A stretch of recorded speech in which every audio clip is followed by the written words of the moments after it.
Lepo pozdravljeni v novem podkastu o šoli prihodnosti. Kar nekaj tem smo že obdelali, kar nekaj jih še bomo, a o eni moramo spregovoriti še s posebno skrbnostjo, predvsem pa moramo slišati, kaj se dogaja, kakšno pomoč potrebujejo in predvsem, kakšna je realna slika. Ko sem se pripravljal na današnji podcast, sem dal temu podcastu naslov Posebne potrebe, posebna priložnost in kako ustvariti šolo za vse.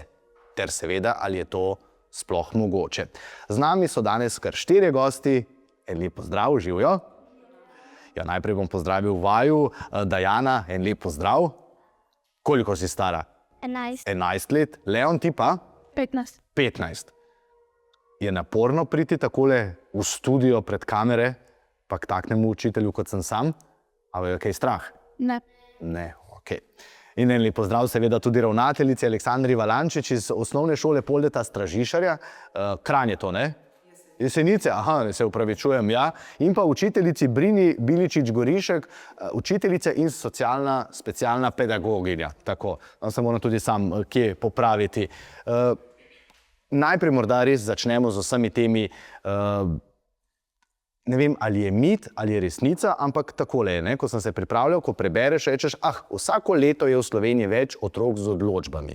In potem, ko pogledaš čisto zares podatke, leta 2010 je bilo otrok z odločbo približno 4%, lani pa več kot 11%. Kaj to pomeni? Če morda najprej razložimo, kaj pomeni, da imate zdaj ravnateljice, učitelji kar naenkrat desetino razreda, se pravi 2, 3 takšne otroke, ki imajo neko odločbo.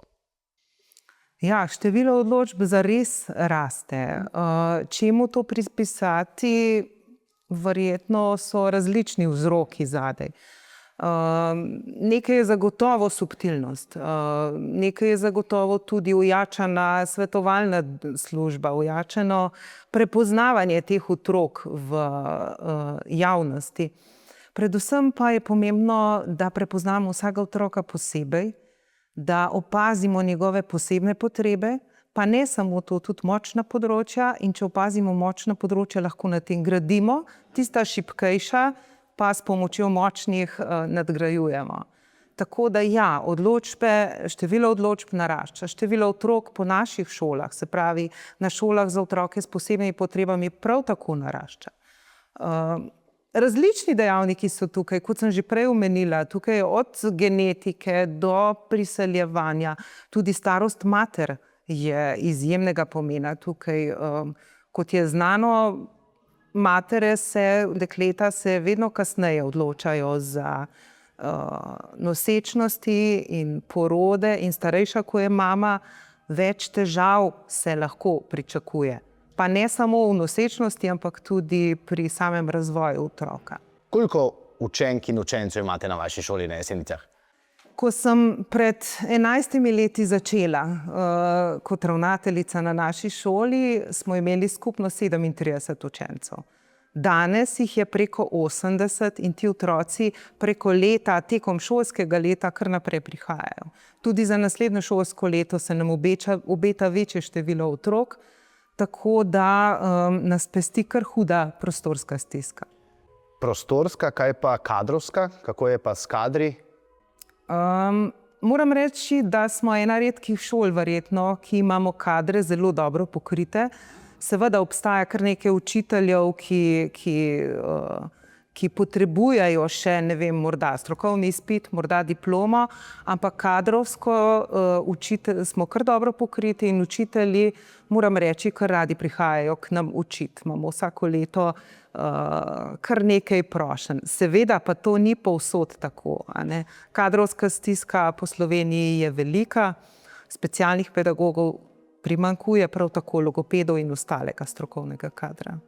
Hvala lepa za to iztočnico. Brina se tamle nasmiha.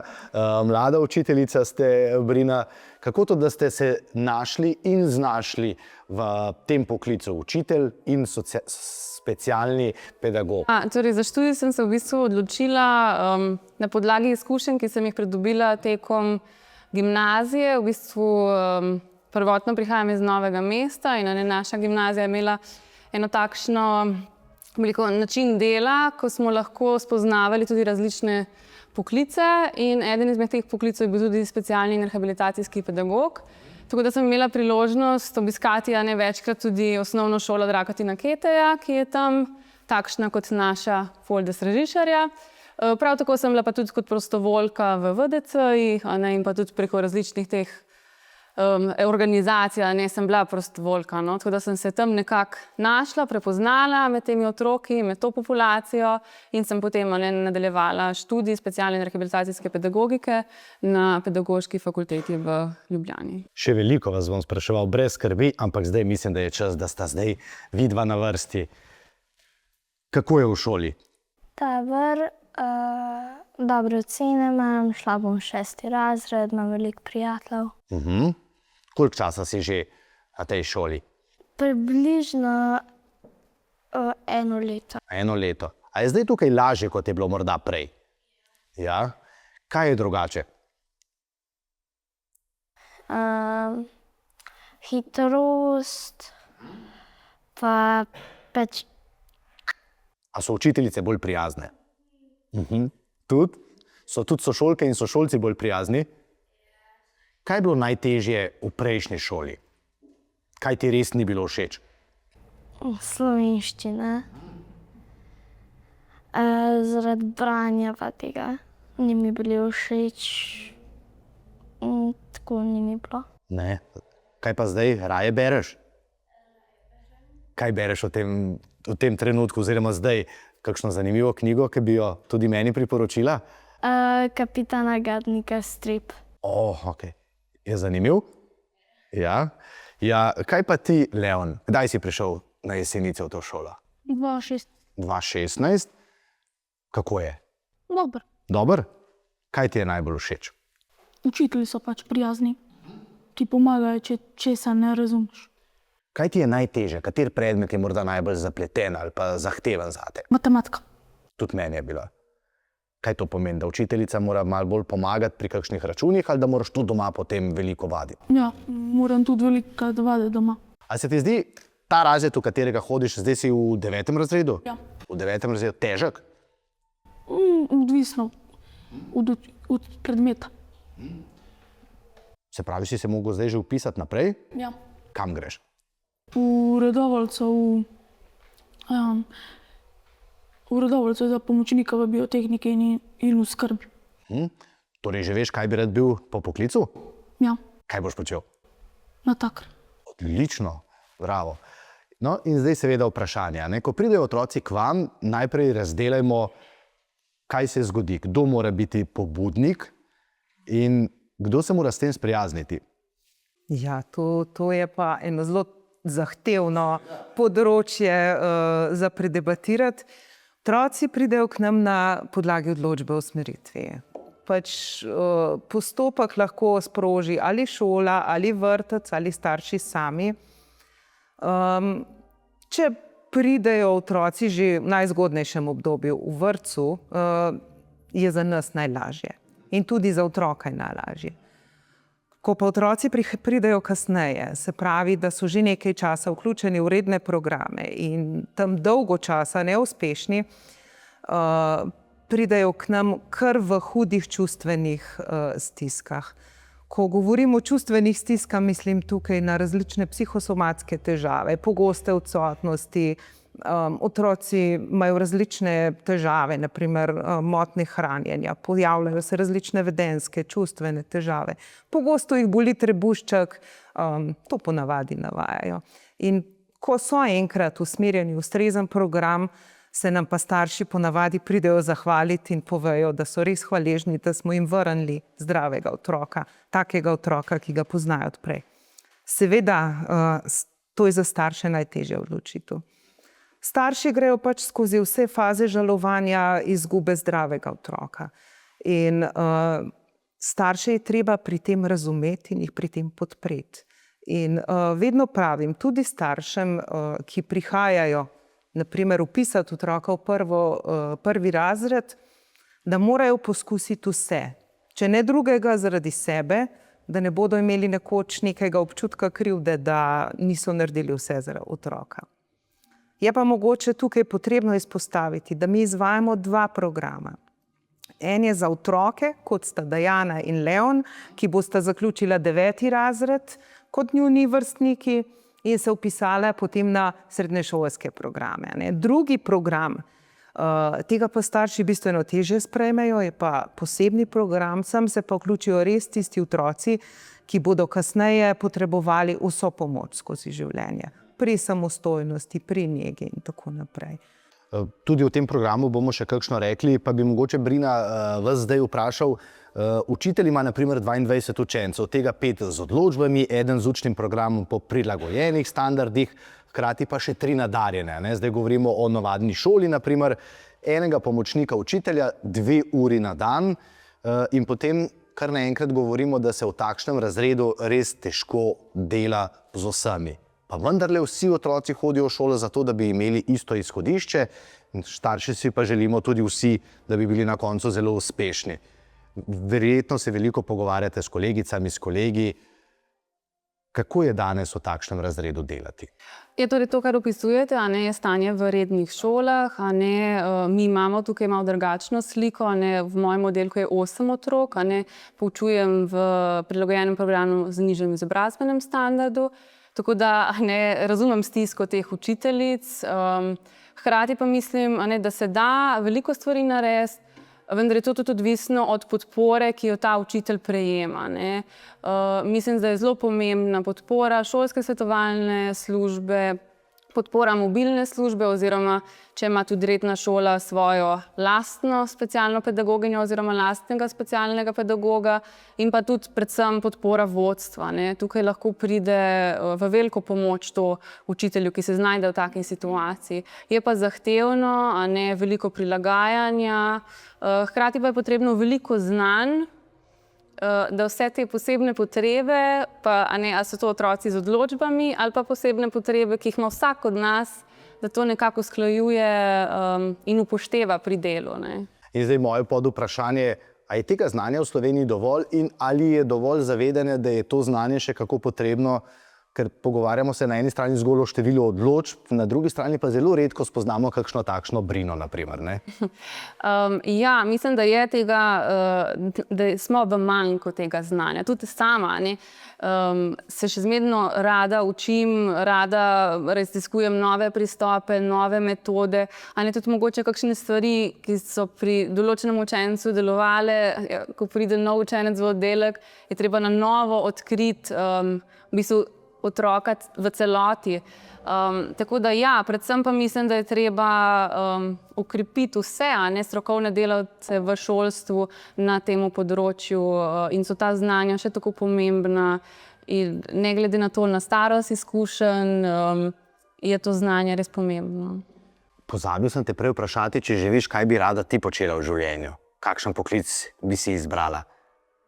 Jaz bi pa, kot je moj ati, da bi bila prostovoljna gasilka, pa da bi delala nekaj s kovino, kakor kovin prejda. Se pravi, rada dela z rokami?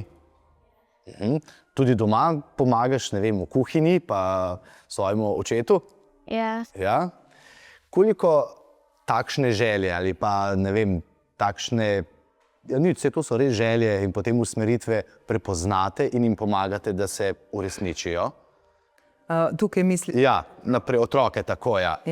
Ker vendarle je ta šola, če prav razumem, deluje drugače in prav je tako in jih pripravljate na to, da bodo lahko sami skrbeli zase, predvsem pa delali to, kar bi radi počeli. Kot sem že prej omenila, je cilj naše vzgoje in izobraževanja iskanje močnih področij. Vsak otrok je nekje dober.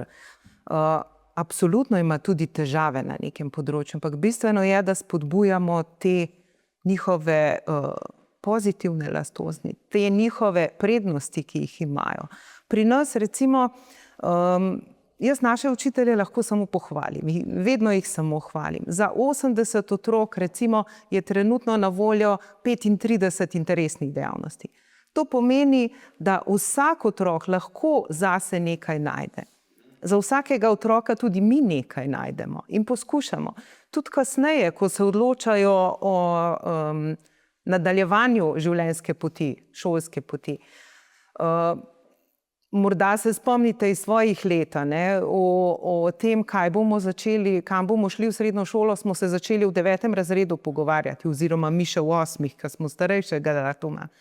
Naši otroci se že 2 leti v 8. razredu in 9. razredu pričnejo redno tedensko srečevati in iskati prvič močna področja, drugič pa imajo možnost pogledati si različna delovna okolja po njihovih željah, seveda tudi po možnostih, ki jih naše okolje zagotavlja in bom rekla, poskušati najti res tisto, kar bi jih v življenju veselilo. Absolutno so tudi naši otroci, kot Leon in najstniki, in takrat vse sorte razmišljajo, imajo različne ideje, ampak mi jim ponudimo oziroma pomagamo te njihove želje spraviti v realnost. No, Leon, pa te malo sprašam, prav. Rekel si, da bi rad bil natakar. Si šel že pogledat kam v kakšen lokal, v kakšen bar, v kakšno gostilno, kaj počnejo fantje in dekleta? Ne še. Ne še. Ste imeli morda kakšen obisk kakšnega strica ali pa tete, ki ima zanimiv poklic, pa je bil tebi zelo všeč? Ne. Ne? A ga moramo malo spomniti? Lahko. Navada je, da si ogledamo vse te šole, vse te možnosti, pa delovna okolja, kjer si to lahko ogledajo. Ogledati so si šli šolo v Radovljici. A je tako? Kaj si tam videl? Koga si videl? Natakar, te učitelje za natakarja. A so rekli, da te čaka lepa služba? Ja, Kaj ti je najbolj všeč pri natakarju? da prineseš pač ljudem za pit, da jim prineseš pač. A boš ti tudi barman? To pomeni, da boš zmešal kakšen koktejl? Ja, upam, da ja. Dobro. A že imaš kakšnega najljubšega? Saj ne, da ga smeš spiti, ampak da ga zmešaš, ga pa že lahko. Si že kaj poskusil? Ne. Ne še. To, kar doma mami reče, da limona, voda, pa kakšen led, pa bo že v redu, prav? Zmenjeno. Kaj pa ti, katere poklice si že poleg očetovega dela opazovala? Mamin, avnega brata, posebej pa v moji babi. A jo lahko kaj vprašam, kako je kaj v razredu? Lahko. Leono je že malo vseeno, ker že odhaja zdaj v drugo šolo, ampak vseeno. Naprimer, koliko moraš poslušati za to, da se naučiš matematiko? Kako naporno je biti izbran celo uro, naprimer? Zelo. Zelo. No, zdaj pa, kako se pa trudi? Imate učiteljico ali učitelja? Učitelj. Ja, kako se trudi? Kaj vse počne, da ga vi pridno poslušate? Vse včasih pač malo na glas pove, da nehamo delati bedarije. Kakšne pa so te bedarije? Naprimer, da mečemo kakšne papirčke, pa tako. Pač imaš šolci ne glih. A vi ste bolj pridni? Ja. Naš učiteljica meni nikoli ne izgubi tako, da ni nekaj drugega dela, no pa kaj. Meni to nikoli ne gre nice, nikoli ne grem. Tako da in ko poslušam eno slovenščino, da grem kar na drugo stvar, ki ni povezana s slovenščino. Zato več in manj poslušam. Dobro. Prav rad bi sedel enkrat v takšnem razredu, da vidim, s čim vse se morate učitelji in učiteljice ukvarjati. Zato zdaj moje vprašanje, a ste dovolj podprti strani, saj ste že sami prej rekli, da vam tega znanja mogoče včasih malce manjka, ampak a ste dovolj podprti tudi strani socialne službe, teh svetovalnih delavcev? Vem, da je zdaj na tej šoli to drugače, ker se s tem bolj ukvarjate. Ampak ko, ne vem, sem govoril z drugi ravnatelji, učitelji, ko sem bral razne forume, se zdi, kot da učitelji včasih so prepuščeni samo lastni iznajdljivosti. Zato zdaj vprašanje, ko govorimo tudi o šoli prihodnosti, ali bi se morali v Sloveniji zavedati, da potrebujemo še več drugačnih poklicov in znanj, da pridejo na pomoč, naprimer v šolo? Ja, seveda, a ne, saj tak učiteljski poklic je en tak čarodejski poklic, a ne, hkrati si učitelj, si mama, si a ne, kot nek psiholog, a ne, takrat, ko se kakšne te težave, si zdravnik, a ne, vse smo v bistvu, tako da ja, ampak jaz moram reči, tukaj na naši šoli zelo lepo funkcioniramo, smo res podprti, imamo zelo močno, a ne, šolsko svetovalno službo, močno podporo vodstva in tako, kot sem že prej rekla, je to res neka pot do uspeha, do lažjega dela in lažjih pogojev, ker potem, a ne, tudi če se znajdemo v kakšni stiski, imaš nekoga, na kogar se lahko obrneš, hkrati je tudi zelo pomembno medkolegialno povezovanje, da si izmenjamo, a ne, tudi v bistvu mesečno se srečujemo na enih takih aktivih, kjer lahko potekajo tudi strokovne razprave, a ne, in pa tudi spontano, a ne, kot se recimo na hodniku, kdaj kaj srečamo pa povprašamo. Zdaj govoriva o odraslih, odgovornih učiteljicah in učiteljih. Kaj pa morda lokalna skupnost? Kako lokalna skupnost gleda naprimer na otroke, ki hodijo k vam, in ali jim ponujajo dovolj priložnosti za čas, ko zapustijo šolske klopi in pridejo v to realno življenje, ki jih čaka? Kje smo pa tukaj Slovenci? Ja, mislim, da smo še zelo daleč od nekega idealnega sveta. Zdaj, jaz se zavedam in mi vsi se zavedamo, da bodo bodoči, bom rekla, delovni kadri, ki bodo išli iz šol s prilagojenim programom, manj manj učinkoviti. A ne? Mi vsi vemo, da delodajalci zahtevajo ne 100-procentnega delavca, ampak 150-procentnega delavca. Zato res, ravno en mesec nazaj smo imeli en posvet različnih inštitucij, ki se ukvarjamo z osebami s posebnimi potrebami in vsi skupaj ugotavljamo, da bi potrebovali neke prilagojene zaposlitve v smislu morda nekoga, ki bi vodil skupino oseb v recimo določenem delovnem procesu in ki bi se lahko zaposlili kljub temu, da ne bodo dosegali, ne vem, 100% učinkovitosti.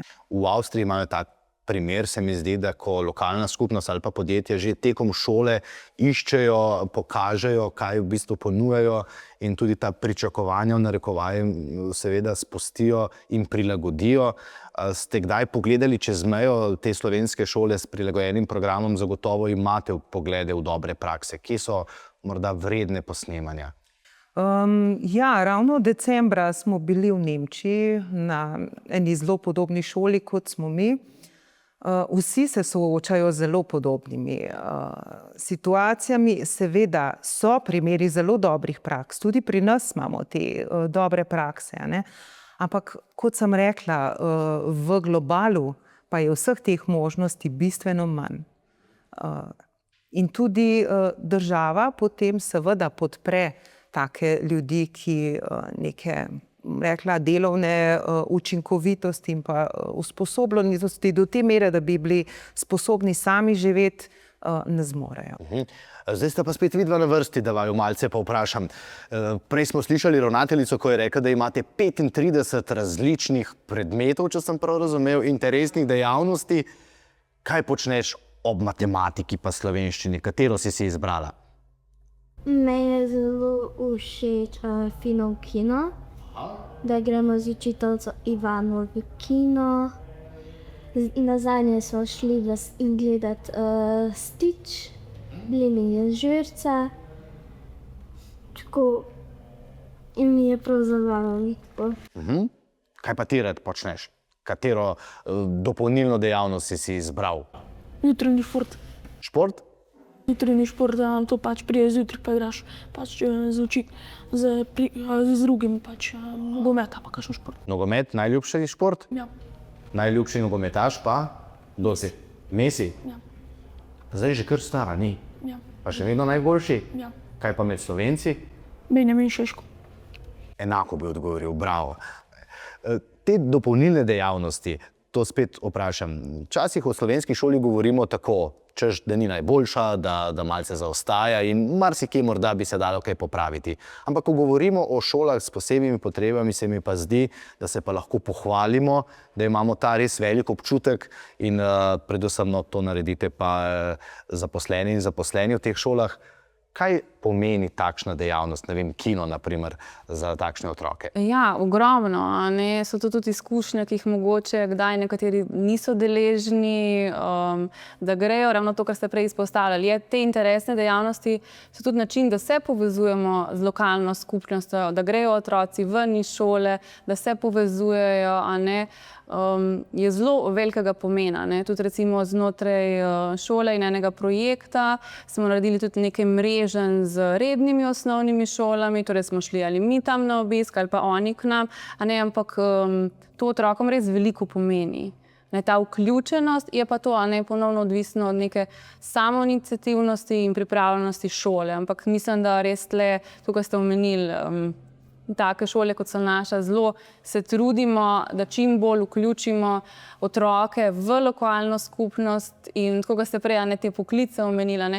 Jaz torej poučujem v 2. in 3. razredu in smo tudi mi velikokrat že koga povabili, da je k nam prišel, da smo spoznavali na tak praktičen način poklica, so prišli zdravniki, gasilci, različni profili, da se povezujemo, da nismo samo v naši neki skupini, naši šoli zaprti, ampak da se povezujemo in gremo tudi mi ven. Dobro iztočnico ste mi dali, že prej sem želel vprašati, ko pridejo otroci iz drugih osnovnih šol, kaj na obisk ali pa ko jih vi obiščete, če ste prej rekli, da je staršem morda najtežje narediti ta korak, otroci danes živijo morda tudi malce v tem drugačnem svetu, ampak vse smo bili mi zelo podobni, da ne bo kakšne pomote. Kako gledajo na svoje sošolke in sošolce v vaši šoli, svoje vrstnike, da se popravim? Ja, Brina je omenila ta naš projekt od vrtca do vrtca, od šole do šole, ko si res izmenjujemo izkušnje, pridejo k nam, mi tja. Naši učenci imajo kar zadržke sprva, ker bivši sošolci pomenijo zanje ponoven izziv in pa stik s tisto kruto realnostjo, ko so bile neuspešni, ko so se drugi norčevali iz njih in tako naprej. Ampak glede na to, da so vse aktivnosti načrtovane, da je v bistvu vodeno v to smer, da so prijetne dejavnosti, je potem lažje. Bi vas pa tukaj popravila, nimajo največ težav starši, pogosto imajo tudi učitelji iz osnovnih šol, iz rednih, kar velike težave prestopiti prag naše šole. Še vedno obstajajo namreč strahovi, tabuji, ampak ko enkrat prestopijo prag, ko doživijo to toplino, to iskrenost in to igrivost v teh očkah, potem se vse spremeni. Ravnateljica je rekla, da so včasih kakšne stvari tudi zelo težke za vas. Preden si prišla sem, a se ti je zdelo, da kdaj tvoji sošolke in sošolci niso bili prijazni do tebe? Ja. Imela sem zdaj manjši kar enega sošolca, ki me tako ni mi prijetno okoli njega. Tako ves čas me tako roko z ramenom. Tako nisem se počutila varno okoli njega. Zdaj na koncu leta sva bolj prijatna. In zdaj se počutim boljše. Odlično. A se tebi tudi kdaj zgodi, da, ne vem, če poveš, na katero šolo hodiš, da potem kdo od tvojih vrstnikov ni preveč prijazen? Ja. Kako to izgleda? Naprimer, včasih me hoče tudi kakšen moj bivši prijatelj, me včasih hoče tudi pretepsti. Se postavijo drugi prijatelji zate? Ja, včasih. Včasih pa tudi ne. Kaj pa potem storiš? Jim rečem pač, da nehajo, da se lahko tudi njim, naprimer, to zgodi. Kdo pa je tvoj pravi prijatelj? Kdo je tvoj najboljši prijatelj? Je to doma oče, je to učiteljica, ravnateljica? Pač. Pa starši, ki me tudi včasih zaščitijo. Kaj pa bi, na primer, rekel, tako kot si zdaj zelo pametno odgovoril ali pa modro, kakšnim otrokom, ki morda jim gre kakšna stvar mnogo bolje kot tebi, po drugi strani grejo pa tebi kakšne stvari mnogo bolje kot njim, pa ne bi bili prijazni. Kako bi jih ogovoril? Da vsak pač neki more dobro, en more pa tudi slabo. Zelo moder odgovor. A jih to tudi učite, oziroma jih na ta svet, kruti svet, tudi pripravite? Ja, če se lahko mogoče še prej navežem, otroci k nam prihajajo res z velikimi stiskami, poročajo o tem, da so bili na prejšnjih šolah deležni nasilja, zbadanja, skrivanja potrebščin. Ampak v bistvu tudi otroci poročajo, da so bili tudi učitelji nesramni do njih, ampak zaradi tega, ker v bistvu so čutili ta pritisk. Ne verjamem, da je bila učiteljica namerno nesramna, ampak ta občutek. Starši pa potem, ravno kot je bilo prej poročano, ko pridejo otroci na našo šolo in so potem tukaj nekaj časa, se resnično zahvalijo, rečejo, to je drug otrok in v bistvu se tle potem nekako razbremenijo. Je pa tudi obdobje prehoda, ko pa opažam, te otroci to, kar so doživljali, potem tukaj nekako začnejo pol tudi ven dajati. Ravno to, kar so bili oni deležni, velikokrat pol izkazujejo, ko imajo nek tak ventil, ker končno po dolgem obdobju niso več deležni takšnega v bistvu nasilja. To, kar ste pa zdaj vprašali, ja, se pogovarjamo o tem, ker v bistvu tudi vseeno naši otroci, nekateri lahko tudi, ampak recimo niso tudi vidno, nimajo vidnih posebnih potreb. Mogoče, če bi srečali kakšnega našega učenca, sploh ne bi vedeli, da spada na našo šolo. Tudi v bistvu tem otrokom je potrebno razlagati o posebnih potrebah, recimo gibalno ovirani, slepi, slabovidni, gluhi, naglušni, ki pa so nekako vidne, posebne potrebe. Tudi mi se tukaj pogovarjamo, ker tudi znotraj naših vrst se najde nekaj takšnih posmehljivih komentarjev, ampak tudi mi, tako kot je prej Leon zelo pametno rekel, tudi nam se to lahko zgodi, in tudi mi to poudarjamo in se pogovarjamo. Ta tema, o kateri danes govorimo, je bila izbrana s strani ravnateljic in ravnateljev iz cele Slovenije, tudi z namenom, da se v resnici o tej temi bolj glasno pogovarjamo, ker se mi zdi, da ko govorimo, o odločbah, kjer sem začel, govorimo o normalnih šolah v narekovaju, da ko govorimo o otrocih, češ vse imajo še pred sabo, pozabimo na tiste, ki imajo morda ta štart mnogo težji kot vsi ostali, in potem zdaj še slišim, da se tudi znotraj vašega ceha včasih zazdi, da nimajo vsi dovolj razumevanja ali pa informacij. Kako to, da v tem modernem svetu spregledamo takšne zgodbe, kot jih vi pišete? Z lahkoto. Žal je tako. Mislim, da vzgajamo individualiste. Že od malega, že če opazujete mlade mamice z vozički, so ti otroci ali že v vozičku priklopljeni ali na telefon, ali imajo vozički integrirane, recimo digitalne naprave, elektronske naprave z risankami. In tudi, ko, na primer, otrok pride do težave v vrtcu, se starši seveda postavijo za njega in rešujejo stvari namesto njega. To je narobe. Otrok mora težave reševati sam. Otrok se mora znati postaviti zase. Absolutno smo starši tukaj zadaj v oporo, v pomoč, ampak ne delamo stvari namesto njih. In ta svet ne more biti drugačen kot svet individualistov. In ko bomo enkrat začeli gledati malo drugače, z bolj, Angleži imajo krasen izraz broad-minded, z enim širokim pogledom na svet, na težave, na ljudi, na to, kaj nam posameznik lahko da, takrat se bo nekaj spremenilo. Do takrat, ko bo pa važen samo posameznik, do takrat bo pa tako, kot je.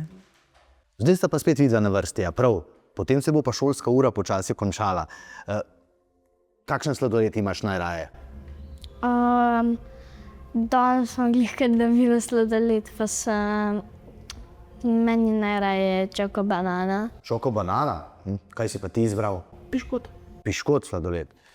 Kaj najraje počneš, pa zdaj ne govoriva o šoli, prav? kaj doma, kaj najraje počneš? Rišem, kvačkam ali pa se družim z mojim bratom. Aha. In kakšne norčije uganjata? Tako. Igrava se, kakor da se bi tepla, sam se ne terneva. Malce se ruvata. Ja, okej. Kaj pa ti najraje počneš? Igram PlayStation. Ti pa vse veš, kaj imaš rad. Vidim, da si to. A to so te pripravili učiteljice pa ravnatelji? Vsa. Okej. Rad bereš zdaj? Berem jih ne rad. Rad poslušaš glasbo? Ja. Kakšno glasbo poslušaš? Rap. Rap. Je Trkaj dober reper? Ne, bolj všečalne sale. Boljše je Čale Sale. Dobro, okej. A če bi rekel, da nekaj zarepaš, bi znal? Mogoče. Mogoče, okej. Potem, ko bova ugasnila kamere, zmenjeno? Okej. Kaj si pa želiš zase, ne zdaj, da boš po poklicu, ampak tako, da bi rekel čez poletje, kakšno poletje si ti želiš? Dobro, odlično. Kaj to pomeni? Veliko sonca pa sladoleda? Dobro. Kakšno poletje si ti želiš zase?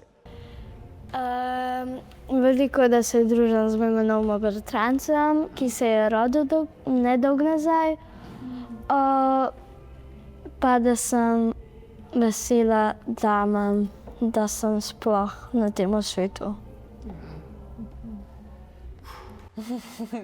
Globoke misli. A ne? Ja, za vas seveda podobno vprašanje, ker govorimo o tej temi, pa ker sem res presenečen, da premalo govorimo. Kako bi družba morala drugače gledati na takšne sončke, no? Bom tako vprašal. Ja, v bistvu, da jih sprejeti takšne, kot so. Vsak ima neka močna področja, fokus na ta močna področja. Seveda ne spregledati tudi tista področja, kjer potrebujejo pomoč, ampak da jih mi kot družba na teh področjih, kjer pomoč potrebujejo, opolnomočimo, jim pomagamo, jim nudimo neko podporo. Hkrati, pa tako, kot je bilo prej omenjeno, ta širokost mišljenja, odprtost in pa res poudarjanje sprejemanja drugačnosti.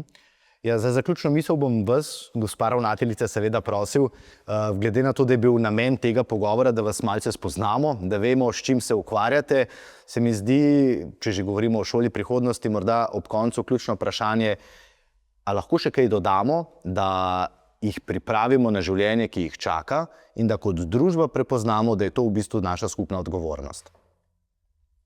Samo to je pomembno, da en drugega vidimo, da en drugega opazimo in da znamo en z drugim živeti. Da smo vsi pomembni v tem svetu. Ne samo tisti, ki imajo, ne vem, doktorate, ne vem kaj vse, pa ne samo doktorate, to niti ni več tako pomembno, ampak kdo ima najmočnejši avto, največ denarja. In to, kar pogosto opažam zdaj, da je vrednota današnjega časa, da s čim manj dela, s čim manj vložka, čim več zaslužiti in čim lažje živeti, treba je spoznati, da to ni tako, da se samo dobro z dobrim vrača in da se samo delo obrestuje. In ko bomo enkrat toliko, da bomo en drugega sprejemali takega, kot smo, ko bomo, kot ste prej rekel, sončki, jaz sicer ne maram tega izraza, ampak... Pa tako nasmejala ste se mi zdela, no, za to. Ne? Jaz vam drugače pravim, kako vam rečem, a ni za pred kamero. Pravim, ljubčki moji, da vidimo to srčnost, to ljubezen, to iskrenost, to, kar oni izražajo. In morda še to, ravno včeraj smo imeli v ponedeljek smo imeli na šoli obisk iz Nemčije. In je en izmed naših otrok vprašal gospoda, brez zavor seveda, bil je gospod na visoki funkciji v Nemčiji in pravi naš a si ti že dedek, ker si plešast? To pogrešam. To iskrivost, to iskrenost, pa predvsem to, da smo lahko to, kar smo, da dovolimo en drugemu biti to, kar smo. Ja, hvala lepa vsem štirih za obisk. Leon, da je bilo težko. Je trda klop? Ja. Obljubim, da zdaj lahko vsi ostanete. Ja, prav. Hvala lepa za obisk. Samo še od zaključna misel, vam pa hvala lepa, ker ste bili z nami. Tokratna epizoda enega od teh 12 podcastov o šoli prihodnosti ima še poseben pomen, in sicer, da ko govorimo o šoli, o osnovni šoli, ni treba, da ves čas razmišljamo zgolj o nekih uspehih, o nekih odličnih ocenah o prihodnosti, ampak se znamo spopasti tudi z resničnostjo. Ta pa je, da je treba poskrbeti za srečo, zadovoljstvo in za vse tiste okoli nas, ki morda te sreče, kot jo imamo mi, nimajo. Hvala, do naslednjič.